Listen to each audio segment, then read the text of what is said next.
Praise Lord sir जी। जी जी, praise Lord. हाँ sir, मैं इंदौर से देवेंद्र मेहरा बोल रहा हूँ। जी बोलिए। सर, पवित्र आत्मा के बारे में आप टीचिंग देते हैं, प्रभु का धन्यवाद हो। जी है ना? जी। तो एक एग्जांपल के तौर पे सर मैं क्लियर नहीं कर पाऊंगा, एग्जांपल मुझे देना पड़ेगा। एक सेकंड सर। आपने एग्जाम्पल देने के लिए कॉल किया है या प्रश्न पूछने के लिए? नहीं, प्रश्न एग्जांपल नहीं है सर। नहीं सर, आपको प्रश्न पूछना है। जी जी, या मेरा ये प्रश्न था पवित्र आत्मा के बारे में सर, है जी, ना? जी। पहली बार जब हम प्रभु को ग्रहण करते हैं, है ना, जी, जी। जब हम मन फिराते हैं तो हमें पवित्र आत्मा मिल जाता है। जी, है ना? तो सर पवित्र आत्मा की कुछ आगे प्रोसेस तो होगी। जैसे एग्जांपल के तौर मुझे डॉक्टर बनना है, एमबीबीएस में अगर मैं एडमिशन ले लेता हूँ तो नाम मात्र एडमिशन लेने से तो मुझे पवित्र आत्मा मिले, सॉरी डॉक्टर तो बनूंगा नहीं, मुझे बहुत पढ़ाई करना पड़ेगी। वैसे ही पवित्र आत्मा के लिए मन फिराते तो आगे की कुछ प्रोसेस होगी ना सर, वो थोड़ा सा समझ में नहीं आ रहा था मुझे। ओके। तो आपका प्रश्न यह है, मेरा उद्धार तो हो गया है लेकिन मुझे पवित्र आत्मा पाने के लिए कुछ प्रोसेस से गुजरना पड़ेगा, ये बोल रहे हैं आप? बिल्कुल सर, हाँ वही सोच रहा। बस यही तो गलती है आपकी। आपने जो एग्जाम्पल दिया ना डॉक्टर का, यही गलत एग्जाम्पल है।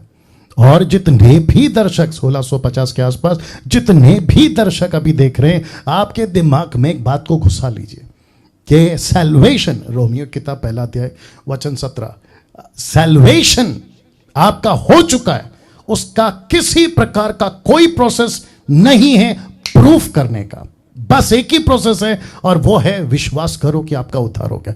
दीजिए। और जो भाई साहब ने प्रश्न पूछा है, मेरे साथ लाइन में बने रहे। लिखा है रोमियो 1:17, क्योंकि उसमें परमेश्वर की धार्मिकता विश्वास से और विश्वास के लिए प्रकट होती है, जैसा लिखा है विश्वास से धर्मी जन जीवित रहेगा।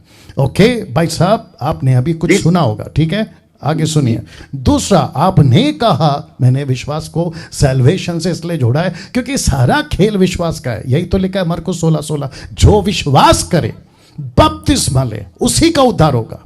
तो मुझे परमेश्वर से यह नहीं पूछना है कि मुझे प्रूफ दो मेरा उद्धार हो गया, मुझे प्रूफ दो कि मेरे अंदर पवित्र आत्मा है। दूसरी चीज भाई साहब सुनिएगा, दूसरी चीज, पवित्र आत्मा आपको नहीं दिया गया है आपके लिए।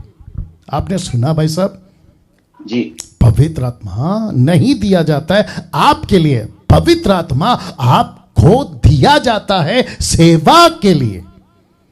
तो आपको सेवा करना है, इसलिए तो लिखा है ना कि जब तक पवित्र आत्मा नहीं आएगा, एक्ट्स चैप्टर 1:8, जब पवित्र आत्मा आएगा तुमको एबिलिटी देगा, तुमको पावर देगा। तो चेलों ने नहीं पूछा ना सर कि पवित्र आत्मा आएगा उसका कोई प्रूफ दे दो, कोई प्रोसेस बता दो, उसके पहले कुछ करना है क्या, ऐसा नहीं पूछा ना सर। आपको पूछ रहा हूं जी, नहीं आपको पूछ रहा हूं, जवाब दीजिए।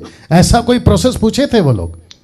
नहीं, कोई प्रोसेस नहीं पूछे। तो फिर यह प्रश्न आप क्यों कर रहे हैं कि मुझे कैसे पता चलेगा कि मेरे अंदर पवित्र आत्मा कोई प्रोसेस से गुजरना पड़ेगा? तो विश्वास करना है सर। और बपतिस्मा, माफ करें, पवित्र आत्मा आपको दिया जाता है सेविकाई के लिए, और यह चुनाव भी यीशु का है, कोई जबरदस्ती।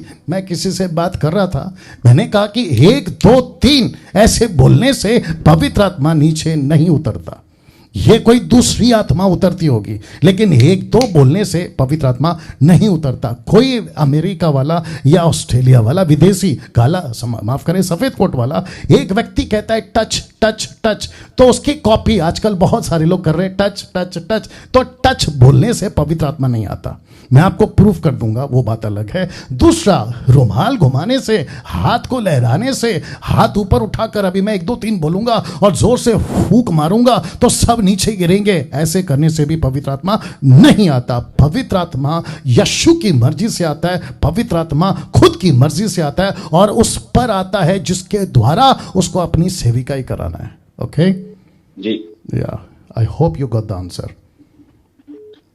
या थैंक यू। Next call. एक काम करो, रुको। वाह, अब आप समझ गए होंगे। कुछ लोग बात को नहीं समझते। ये जो प्रोग्राम है ना, ये प्रश्न पूछने का प्रोग्राम है, ना तो एग्जाम्पल देने का प्रोग्राम है, ना आर्ग्यूमेंट करने का प्रोग्राम है, ना किसी प्रकार का बहसबाजी।